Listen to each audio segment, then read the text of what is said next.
বিগত 11 তারিখ বিজ্ঞ মহানগর দায়রা জজ আদালতে প্রডিউস করে 10 দিনের রিমান্ড আবেদন করেছিল। আমরা ওই দিনে জামিন এবং রিমান্ড আবেদন বাতিল করার জন্য প্রার্থনা করেছিলাম, যা আজকে শুনানি হয়েছে।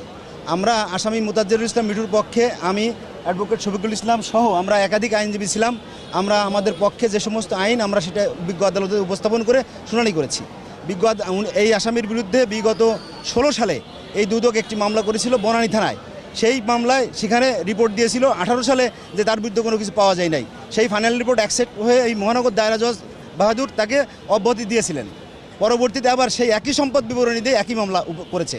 আমরা সেই সমস্ত আইন দেখিয়েছি যে সংবিধানের 35 অনুচ্ছেদ অনুযায়ী এবং সাক্ষ্য আইনের 40 ধারা অনুযায়ী এই একই বিষয় নিয়ে পরপর 2 মামলা করা যাবে না। দুদক এই সাবমিশন রেখেছে যে আমরা একাধিক সোর্স থেকে অতিরিক্ত তথ্য পেয়েছি। আসলে এই তথ্যগুলো সঠিক না। আমরা বিজ্ঞ আদালতকে বোঝানোর চেষ্টা করেছি। বিজ্ঞ আদালত উভয় পক্ষকে শুনে আসামিকে বিধি মোতাবেক 5 দিনের রিমান্ড মঞ্জুর করেছে। রিমান্ড কার্যকরীর সময় এই যে উচ্চ আদালতের সিদ্ধান্ত আছে সেই সিদ্ধান্ত অনুসারে রিমান্ড কার্যকর করার আদেশ দিয়েছেন। ছাত্র রিপোর্টে গিয়ে আমরা দিচ্ছি যে নাও আমরা 80 কোটি টাকার এই বছরে যেখান থেকে ক্লেম করেছে সেখানে আমরা 80 কোটি টাকা রিটার্ন দিয়েছি, তাহলে আরও 5 কোটি কম দেখিয়েছে। এও বলছে যে তার আমেরিকা, কানাডা, অস্ট্রেলিয়াতেও অনেক তথ্য পাওয়া যে সকল তথ্য ওনারা বলেছেন সব তথ্য অসত্য। যা আমাদের সম্পদ আছে সেই সম্পদের আমরা রিটার্ন দাখিল করেছি।